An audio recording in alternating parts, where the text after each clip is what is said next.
Hello, I am Tess Cole, and I want to share with you a story about finding the courage to choose yourself over family expectations. It is a tale that began with joy but taught me the most important lesson of my life.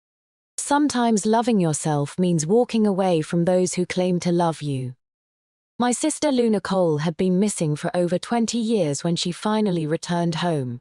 My parents Fern and Wade wept tears of pure joy that seemed to wash away decades of guilt and regret.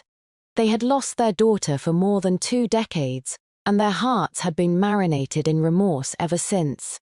Now that Luna was back, they were determined to make up for every single day they had missed. What would you do if you were in my shoes?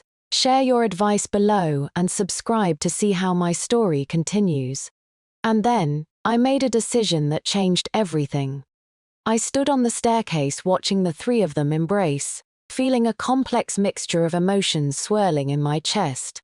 As her older sister, I naturally wanted Luna to return safely. Yet, observing my parents' overwhelming attention toward her, I felt an uncomfortable stirring of unease in the pit of my stomach. During Luna's first dinner back with our family, the atmosphere was thick with emotion and careful attention. My mother Fern could not stop serving Luna dish after dish, her eyes glistening with unshed tears as she spoke tenderly. "Luna, sweetheart, you must have suffered so terribly during these 20 years away from us," she murmured, her voice catching with each word. Luna nodded slowly, her eyes rimmed red with emotion. "The foster families were never kind to me," she explained, her voice barely above a whisper. "I was often hungry, and they made me do endless household chores. When I saw other children wearing beautiful clothes, I could only watch and wish from afar." My father Wade reached across the table to grasp her hand gently, his own voice thick with protective love.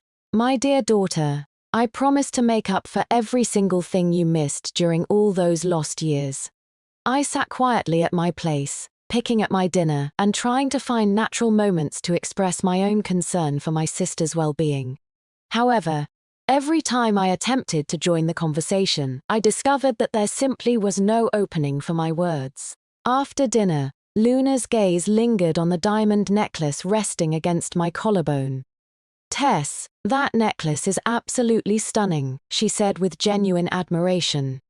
"I have never seen such exquisite jewelry in my entire life." I touched the necklace protectively, my fingers tracing the familiar weight of the precious stones. This piece held extraordinary significance for me since my parents had presented it to me on my 18th birthday, marking my transition into adulthood. My mother noticed my hesitation immediately and quickly intervened. "Luna, darling, tomorrow I will take you to Tiffany & Company to select an even more beautiful necklace for you. Would you like that?" But Luna shook her head with determination. "I only want the one that Tess is wearing," she said softly.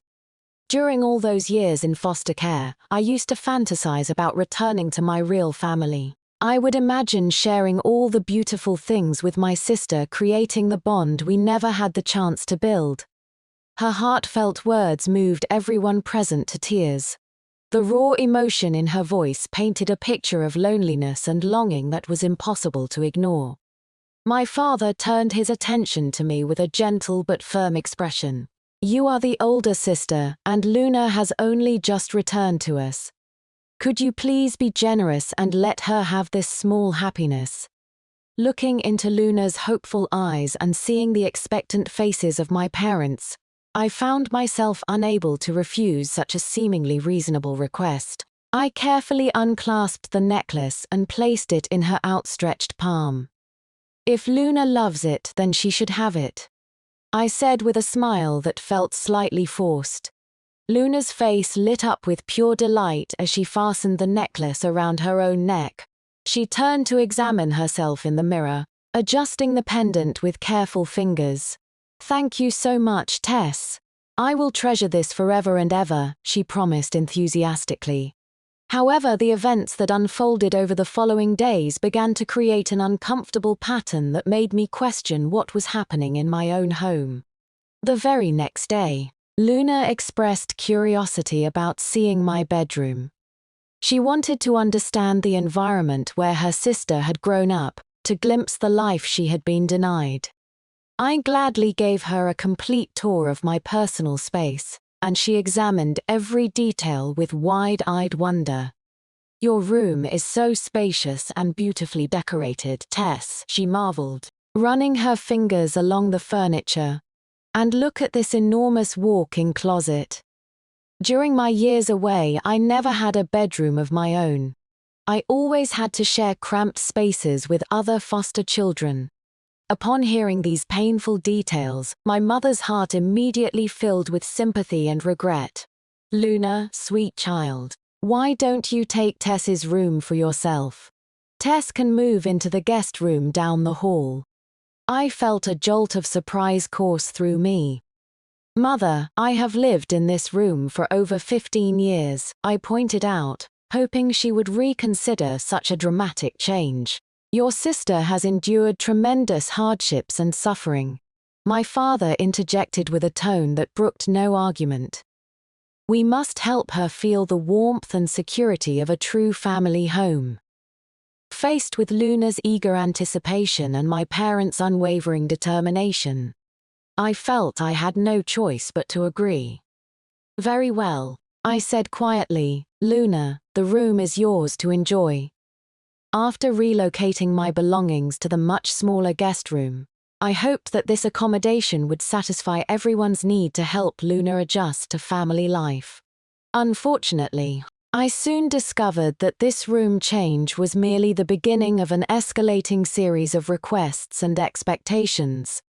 Several days later, Luna admired a Chanel jacket hanging in what had once been my closet. "Tess, this coat is absolutely gorgeous," she said, holding the fabric up to the light. "Could I possibly borrow it for just one afternoon?" That particular jacket represented months of saving my allowance and part-time job earnings. It was one of my most prized possessions. But I agreed to lend it to her for what I assumed would be a brief period, one afternoon stretched into 2 weeks. And when I finally asked for its return, Luna looked at me with pleading eyes. "Tess, this jacket looks so perfect on me that everyone compliments my sense of style when I wear it. Since you have so many other beautiful clothes, could you possibly let me keep this one?" Feeling torn between my attachment to the jacket and my desire to maintain family harmony, the garment held special meaning for me beyond its monetary value. My mother observed my internal struggle and gently encouraged me toward the expected decision. "Tess, darling, you can see how lovely Luna looks in that jacket. You have such an extensive wardrobe that one less piece will hardly be noticed." Under this gentle but persistent pressure, I found myself agreeing once again to give up something that mattered to me. Similar scenarios began occurring with increasing frequency throughout the house. My expensive perfume, my designer handbags, my inherited jewelry, and countless other personal items gradually migrated from my possession into Luna's collection. The justification remained consistent. Luna had suffered tremendously and deserved compensation for her years of deprivation. What troubled me most deeply was the dramatic shift in my parents' attention and concern. Previously, they had shown genuine interest in my academic achievements, my career progress, and my personal challenges. Now their thoughts and energy focused entirely on Luna's needs and adjustment process.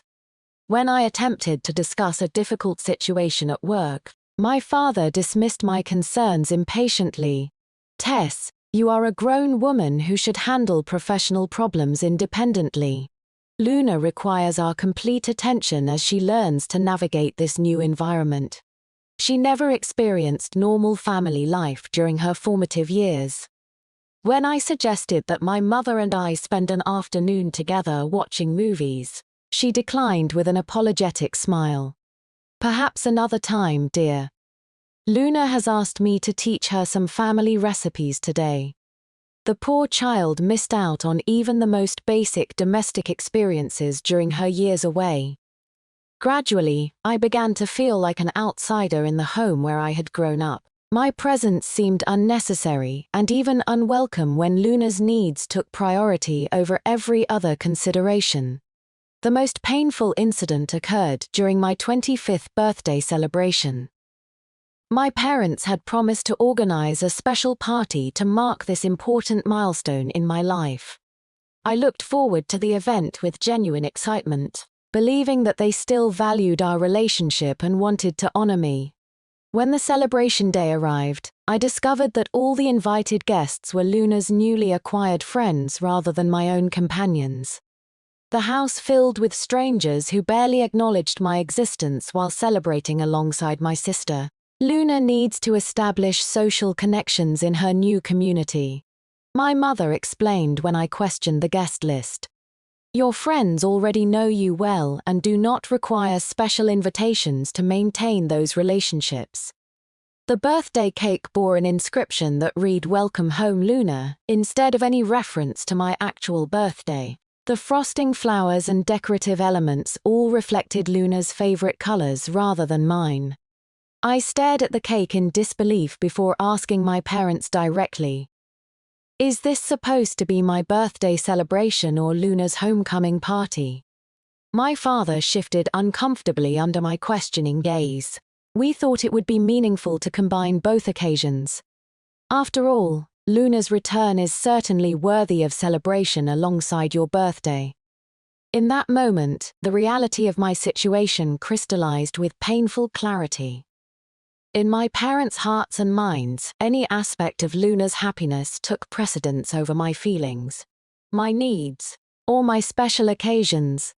My birthday could be forgotten, my emotions could be dismissed, and my desires could be ignored as long as Luna felt content and welcome. That evening, I sat alone in the small guest room, reading birthday wishes from friends on my phone while tears streamed down my cheeks. The messages from people who truly cared about me contrasted sharply with the indifference I had experienced from my own family. The following morning, I made a decision that would change the course of my life entirely. I ate breakfast with my usual composure, then announced casually, "I have received a work assignment that requires me to travel for approximately 1 week. Have a safe trip, dear," my mother replied without glancing up from the elaborate fruit arrangement she was preparing for Luna. Luna did look up from her breakfast with what appeared to be genuine affection. "Will you miss me while you are away, Tess? Because I will certainly miss having you here." I managed a smile despite my inner turmoil. "I will miss you too, Luna."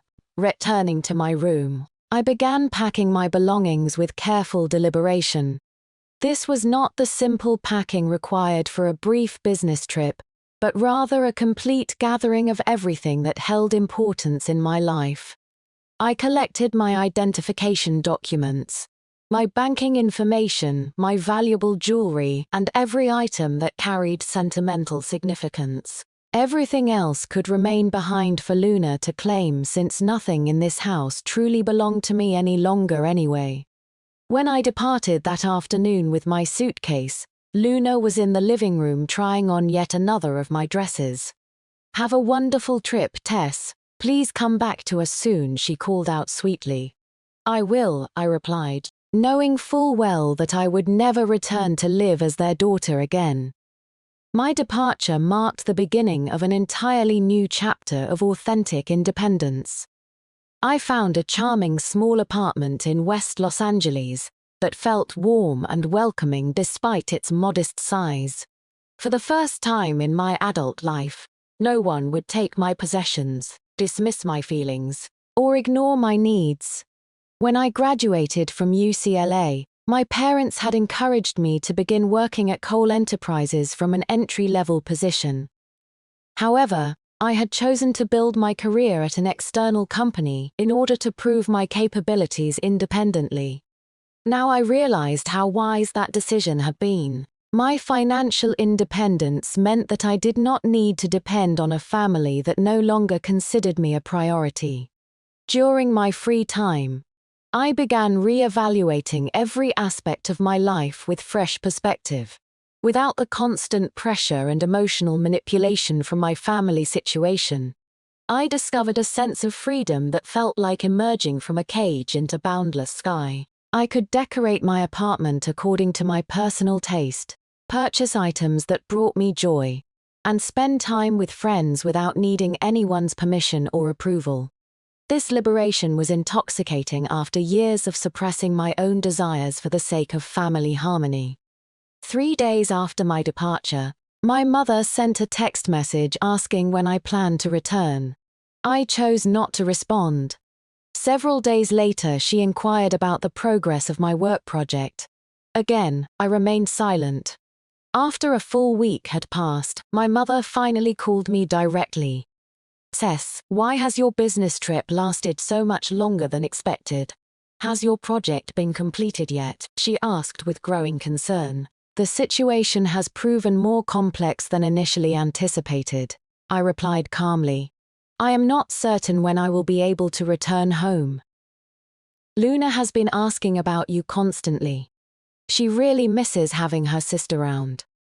I understand, but my work obligations must take priority right now." After ending the call, I continued building the life I had always wanted for myself. I enrolled in yoga classes, began running along the beach every weekend, and registered for a painting course that I had always wanted to try. These were activities I had never had time for while living at home, where my schedule was constantly filled with family responsibilities. I was expected to accompany Luna on shopping trips, attend her various social events, and participate in whatever arrangements my parents deemed necessary. Now I finally had the freedom to pursue my own interests and develop my own identity.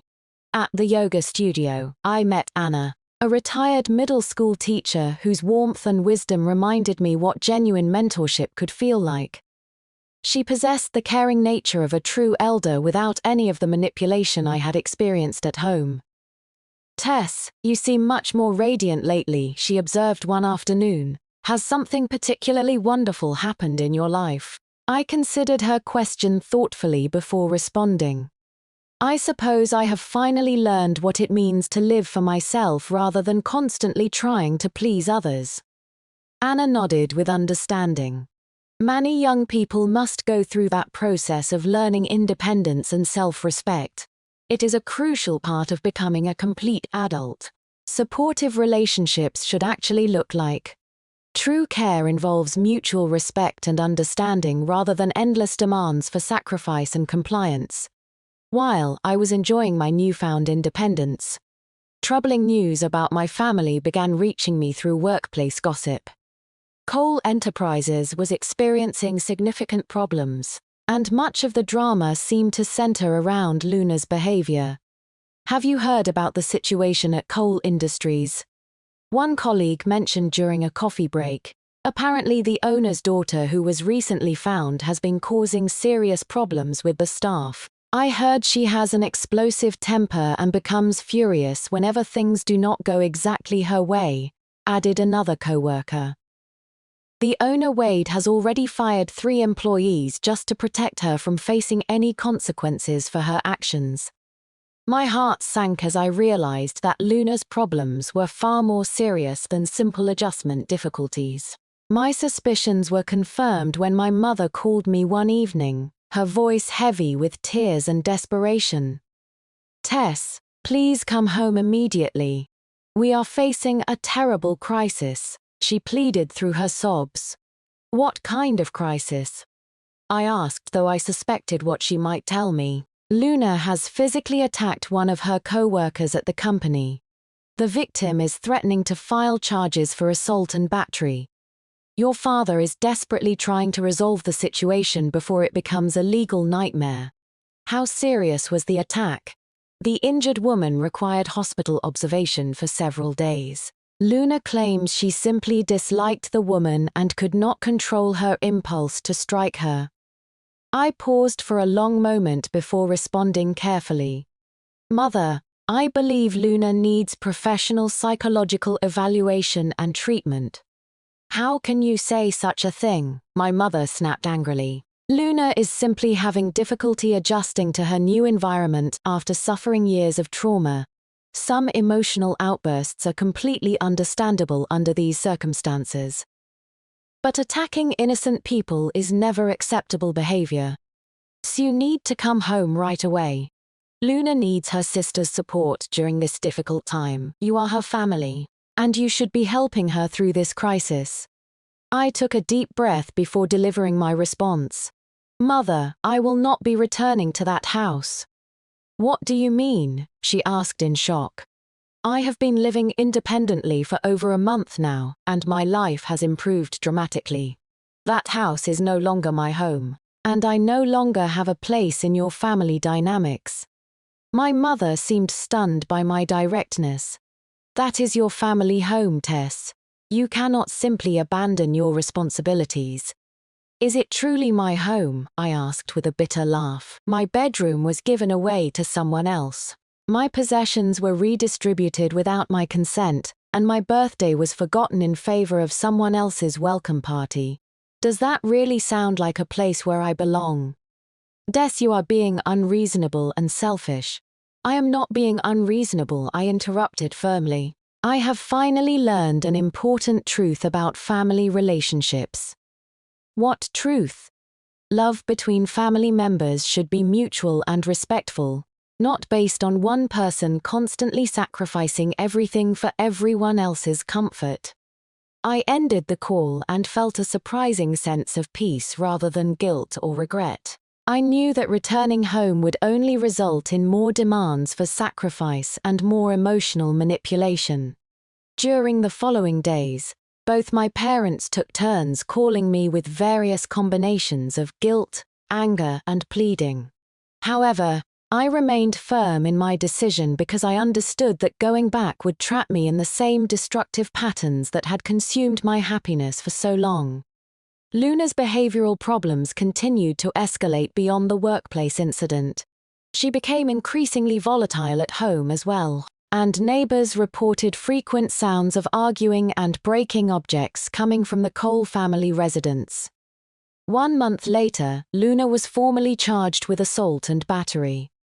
My parents spent considerable money and resources to settle the case quietly, but Luna's reputation in social and professional circles was permanently damaged. No one wanted to maintain friendships with her, and Cole Enterprises employees avoided any contact with her whenever possible. This crisis finally prompted my parents to remember my existence and value. One morning while I was peacefully painting in my apartment, my doorbell chimed unexpectedly. When I opened the door, I found my mother Fern standing in the hallway looking exhausted and aged beyond her years. Tess, she whispered as tears immediately began flowing down her cheeks. Mother, what brings you here today? I asked gently. I have come to bring you home where you belong. She entered my apartment and looked around with obvious surprise at how beautifully and personally I had decorated the space. You have created such a warm, welcoming atmosphere here, she admitted with genuine admiration. Thank you, I replied while preparing tea for both of us. Please sit down and tell me what is happening. My mother proceeded to describe the deteriorating situation with Luna's mental health. Her episodes of rage and aggression were becoming more frequent and severe, sometimes directed even at my parents themselves. The psychiatric specialists believe she may have antisocial personality disorder that will require long-term intensive treatment. My mother explained through her tears. Tess, I know we have made terrible mistakes in how we treated you, but we desperately need your help now. I listened to her account with compassion but without the emotional turmoil I might have felt in the past. Mother, I genuinely sympathize with your difficult situation, but I am not responsible for creating these problems or for solving them. But Tess, you are her sister. Blood relationship does not automatically create unlimited obligation. I interrupted. I have my own life to live and my own happiness to protect. My mother stared at me as if I had become a completely different person. You have changed so much, Tess. I acknowledged without shame. I have learned to value myself and to establish healthy boundaries in my relationships. But family members are supposed to sacrifice for each other. True family members respect and support each other mutually. They do not demand that one person constantly give up everything for everyone else's benefit. I walked to the window and gazed out at the sunshine streaming through the glass. Mother, my life here is fulfilling and peaceful. I have meaningful work, genuine friendships, and personal happiness. I will not return to an environment that requires me to sacrifice all of that for the sake of others. My mother's tears flowed more heavily. Tess, can you ever forgive us for our mistakes? I turned back to face her with complete honesty. I do not harbor anger toward you, but I also will not return to live as your daughter. Why not? Because I have finally learned that loving yourself is not selfish behavior. It is absolutely necessary for a healthy, complete life. After my mother's departure, my life returned to its calm, satisfying rhythm. I continued working, learning, and enjoying the freedom that came with living authentically. Occasionally, I heard updates about the Cole family situation. But those news reports no longer affected my emotional well-being or my daily decisions. 6 months later, I received an email from my father that provided a complete update on recent developments. Luna had been admitted to a specialized psychiatric facility for intensive long-term treatment. My parents were also participating in family therapy to understand their own dysfunctional patterns. The final paragraph of his message read, "Tess, we will always love you, and you will always have a place in our family if you choose to claim it." I spent considerable time crafting my response. I love you both as well, but I have created my own family now. I hope you can understand that truly loving someone means respecting their choices and boundaries. After sending that email, I experienced a profound sense of closure and liberation. I had finally made peace with my past and with my decision to prioritize my own well-being. That evening, I sat on my apartment balcony watching the Los Angeles skyline as the sun set over the Pacific Ocean. Tomorrow I planned to view a condominium that I was considering purchasing. I was ready to make a permanent commitment to my independent life. No longer was I defined primarily as someone's daughter or someone's sister.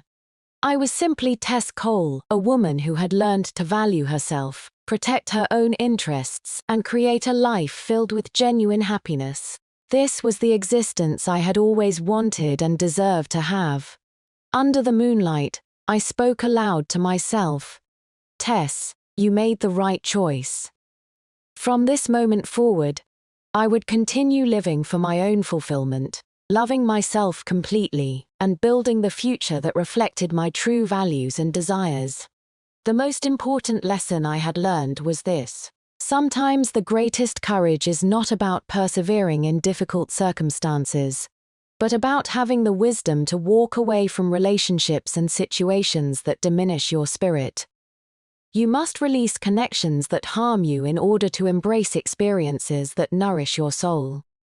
My authentic life was just beginning, and I felt excitement rather than fear about the endless possibilities ahead.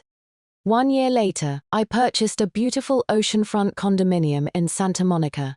Standing before the floor-to-ceiling windows, I could watch the Pacific waves sparkle in the sunlight and listen to the rhythmic sound of water meeting shore. This location was far from the suburban neighborhood where I had grown up, far from complicated memories and painful associations.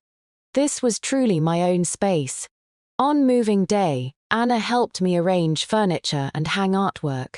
She had become the closest thing to family that I had ever known, understanding me more deeply than any blood relative ever had. Tess, you seem like a completely different person than when we first met, she observed while helping me position a painting.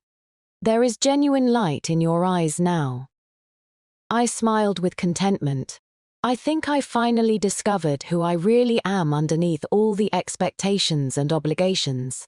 They send occasional emails, but I rarely respond anymore, I admitted.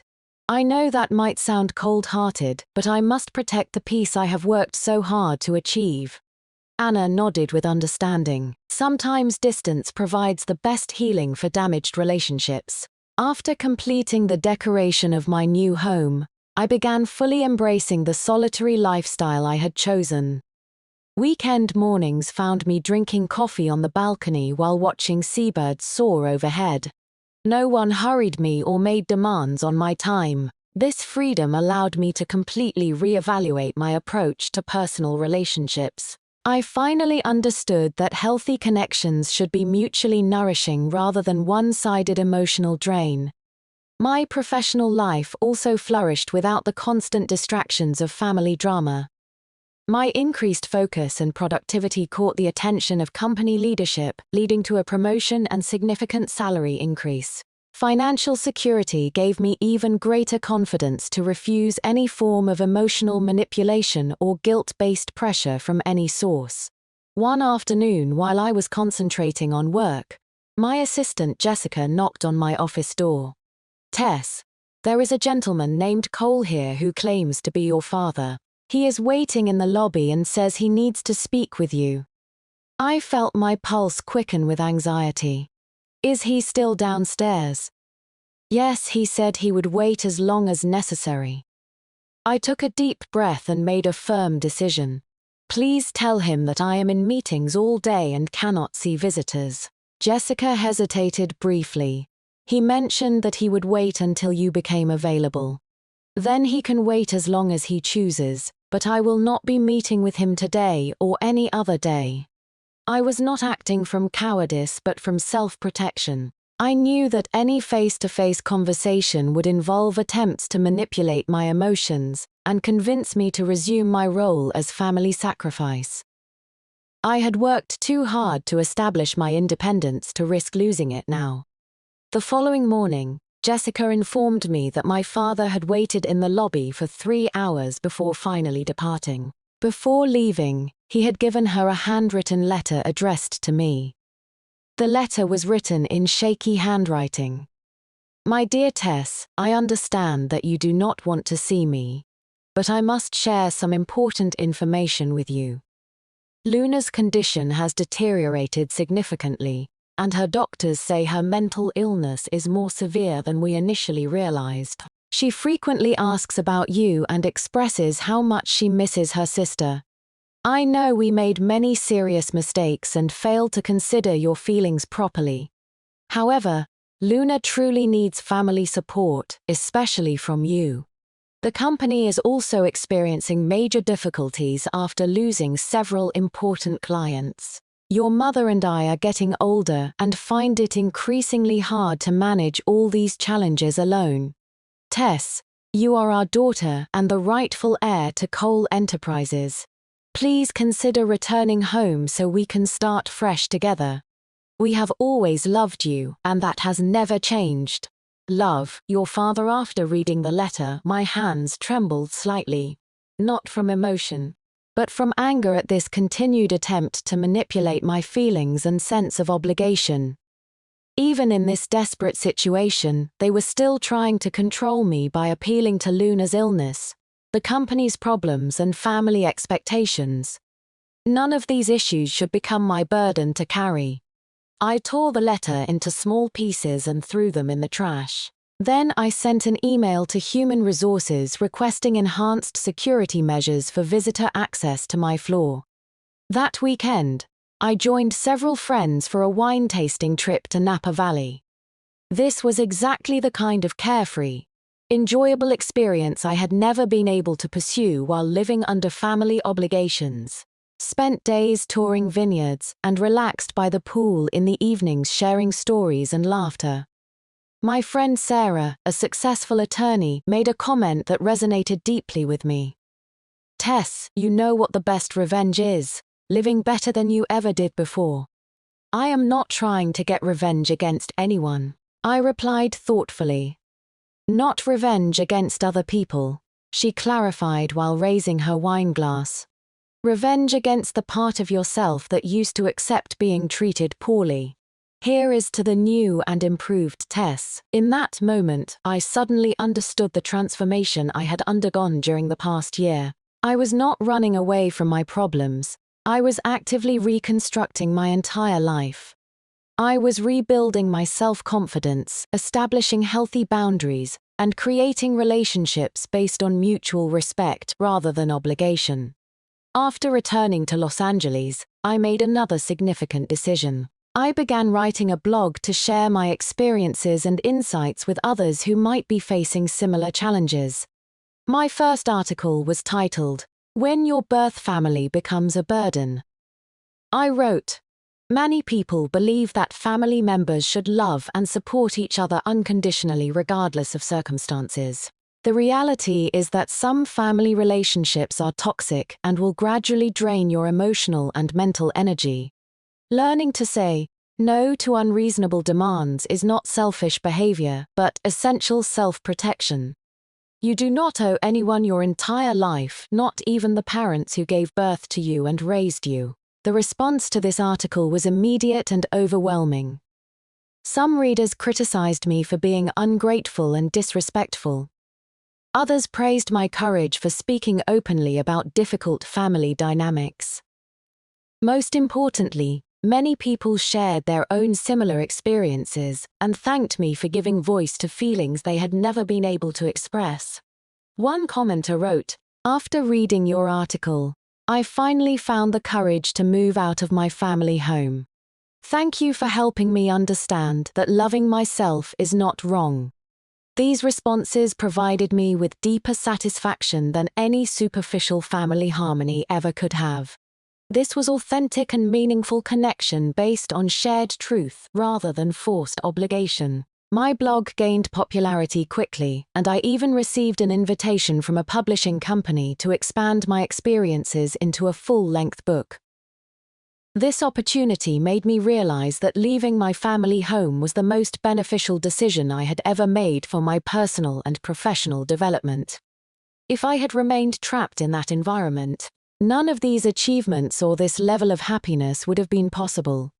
2 years later, in the spring, I met David while writing in a coffee shop. He was a licensed therapist with a gentle, insightful personality who immediately put me at ease. Our relationship began with discussions about mental health and psychology, then gradually evolved into friendship and eventually romance. David understood my background completely but never attempted to fix or change me. "Tess, you do not need to be repaired," he told me one evening. "You are already a complete whole person exactly as you are."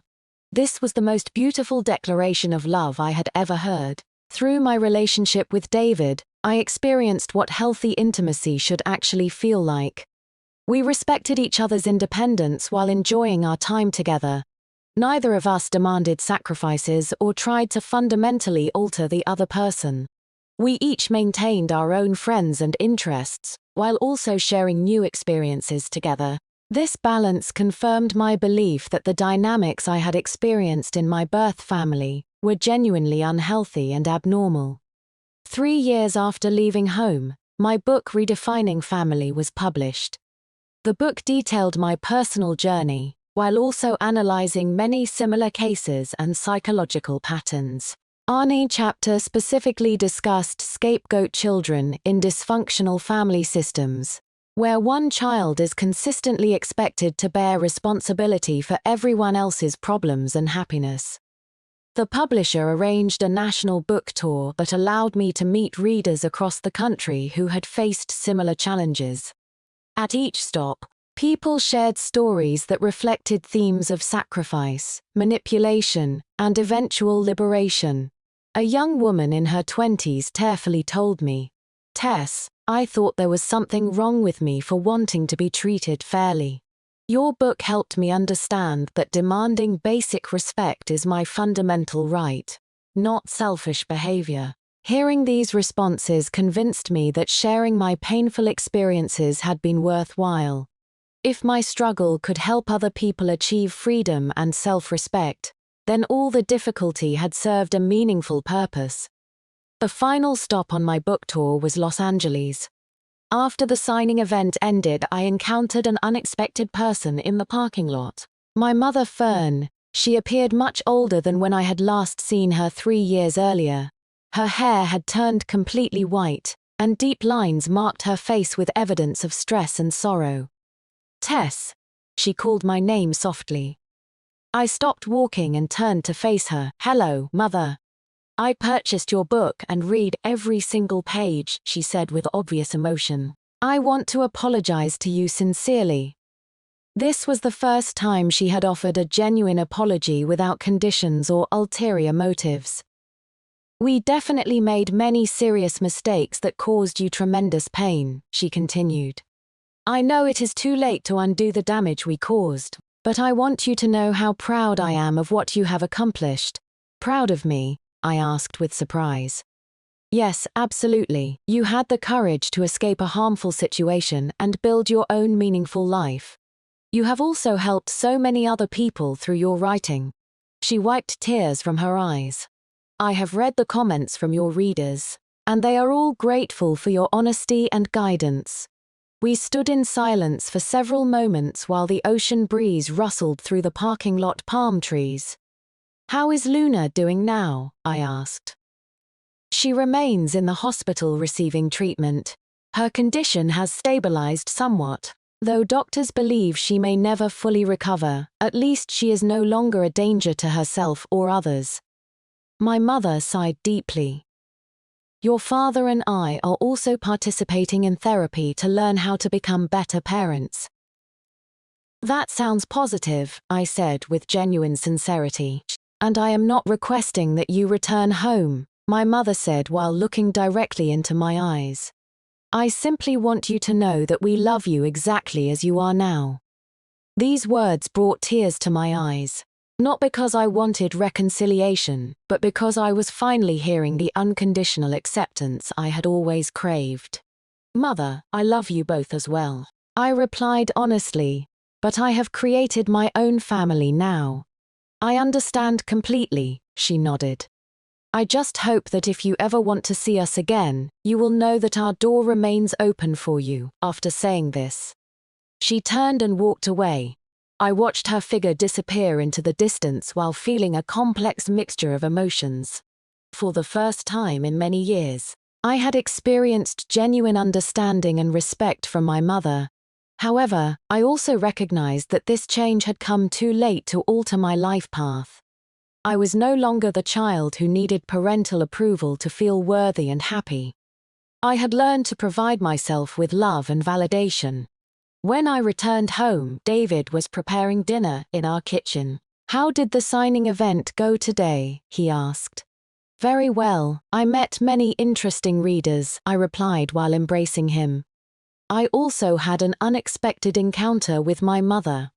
David paused his cooking to listen as I described the conversation. How are you feeling about it now? He inquired. Complicated emotions but also a sense of closure, I reflected.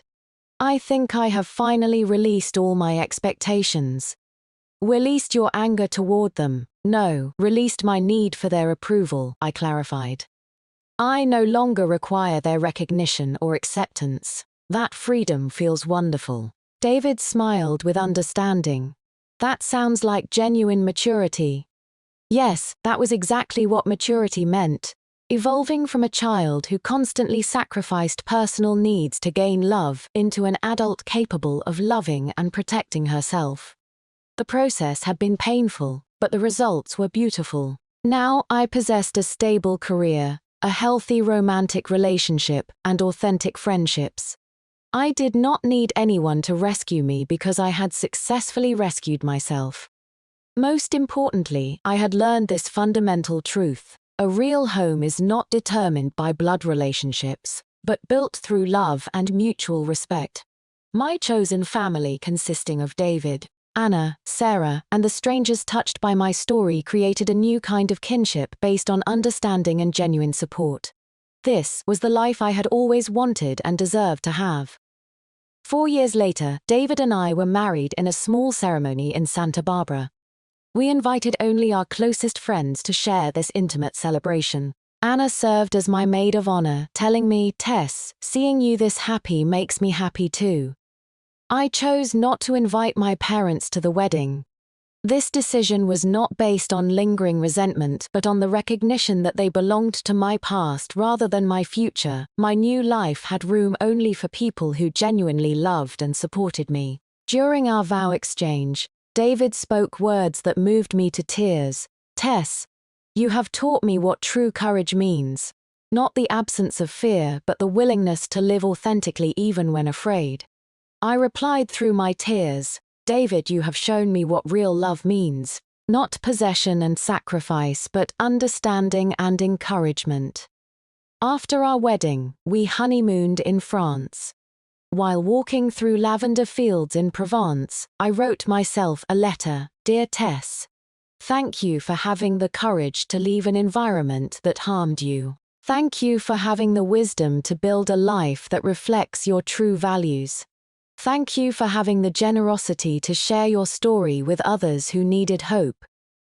Everything you now possess, you have earned and deserved. You are worthy of love, happiness, and all beautiful experiences life can offer. With endless love." Yourself. I place this letter in the deepest pocket of my suitcase as a permanent reminder of my commitment to self-love and self-protection. Now, as I sit on my oceanfront balcony watching Pacific sunsets, I know with absolute certainty that I made the right choice. Leaving was not escape, it was seeking. I sought my authentic self, a life worth living, and relationships worthy of my investment.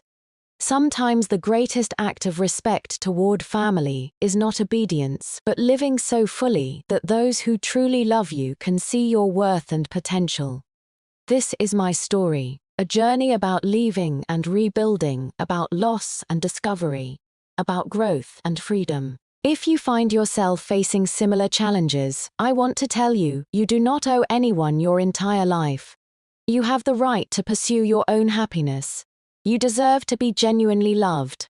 Be brave enough to take that first step toward the life you deserve, because existence is too brief to waste on people and situations that do not value you properly. You should live for yourself, and only by living authentically can you experience true contentment and peace. That is the story for today. Hope you enjoyed this incredible story. Share your thoughts in the comments below. I'd love to hear from you. Subscribe for more captivating stories like this, and don't forget to like and share this video. Thank you for being here.